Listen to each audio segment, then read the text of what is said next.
તો આપણે સવારના પોરમાં પપૈયા તોડવા આવી ગયા મિત્રો, અને જો પપૈયા તો પાકી ગયા ફરતી કોર જો દેખાય મિત્રો તમને. જો આ બાજુ 3-4 અને આ બાજુ વતન છે 3-4 જો દેખાય મિત્રો. તો હાલો આપણે તોડી લઈએ.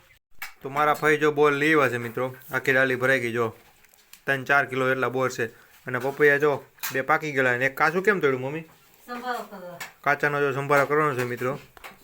અને જો પપૈયા પાકી ગયેલા હે, નકરી સિંગુ જ છે જો. ઓહો નકરી સિંગુ ખકડે છે. પેલા તમને દાણો હતો ને ફોલીને બતાવી દઉં. જો દાણો ફોલી નાખ્યો અને એક સિંગમાંથી 4 દાણા નીકળ્યા. અને આ તુવેર છે, ટૂંકમાંનો દાણો ઝીણો છે. અને આ જે રહી ને પીળા ફૂલવાળી હતી તુવેર, અને જે લાલ ફૂલવાળી આવે ને એમાં ટૂંકમાં મોટા દાણા હોય. આ તુવેર છે આપણે જે ખાઈ ને એ. કાલે પવન આવ્યો ઉપડ્યો અને એમાં જો ઘઉં થઈ ગયા પથારો. જો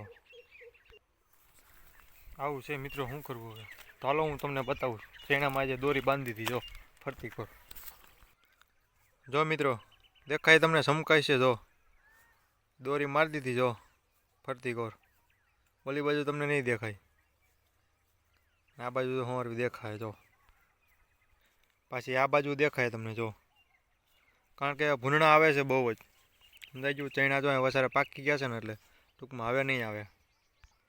તો જો આવો દેશી ઇલાજ કરી નાખજો તમે, તમારે આવતા હોય તો ખેડૂભાઈ, બરાબર છે? તો મિત્રો જો હું કડવો લીમડો તોડી આવ્યો, અને કડવા લીમડાનું શું કરવાનું તો હાલો હું તમને બતાવું. તો મિત્રો જો મેં બધો લીમડો તોડી નાખ્યો હોય અને ઠૂઠા રહેવા દીધા. ટૂંકમાં ઉપલા ઝીણા ઝીણા મોર આવ્યો, ઝીણા ઝીણા ડોકા છે રાખ્યો. ટૂંકમાં કુકર આખું ભરાઈ ગયું એટલે મેં એટલે ઉપલા ડોકા રાખ્યા. અહીંથી ચાલુ કર્યો તો તે ટાઈમ સુધી તોડી નાખ્યો. અને હવે એ પાણી 3-4 કલાક રહે મિત્રો. કેટલી 3-4 કલાક રહે એટલે આખું પાણી કહું ને કડવેસવાળું થઈ જાય. પછી એ કડવેસવાળું પાણીથી તમે નાહો એટલે આ શરીરમાં બધે કડવેસ બેસી જાય તમારા શરીરમાં.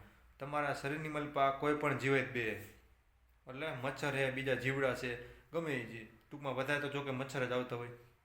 એ મચ્છર બે છે ને તમારા શરીરમાં અંગ ઉપર ગમે ત્યાં, મોઢે ગાલે કે હાથમાં ગમે ત્યાં. એટલે જ્યાં ડંખ મારશે ને ત્યાં ડંખ નહીં મારી શકે, કારણ કે કડવાશ બેસી ગઈ છે તમારા શરીરમાં. એટલે મહેરબાની કરીને આ તમે અઠવાડિયાની 3-4 વાર નાહો લીમડાવાળા પાણી કરીને, એટલે તમને કોઈ દી તાવ ન આવે, બીજા રોગ ન થાય. કારણ કે તમારું શરીર હોય ને કડવાશવાળું હોય, બીજા રોગને આવવા ન દે. તો મિત્રો આપણે જો કડવા લીમડાને જો આપણે પાણીમાં નાખવાનો, જો પાણી મેળ દીધું હોય થોડુંક દેખાય, અને એમાં લીમડો નાખી દીધો હોય, એમાં થોડોક થયો હોય અને હજી થોડોક નાખવાનો છે. તો ફરી પાછા ફ્રેશ બ્લોગમાં મળીએ. જય જવાન જય કિસાન.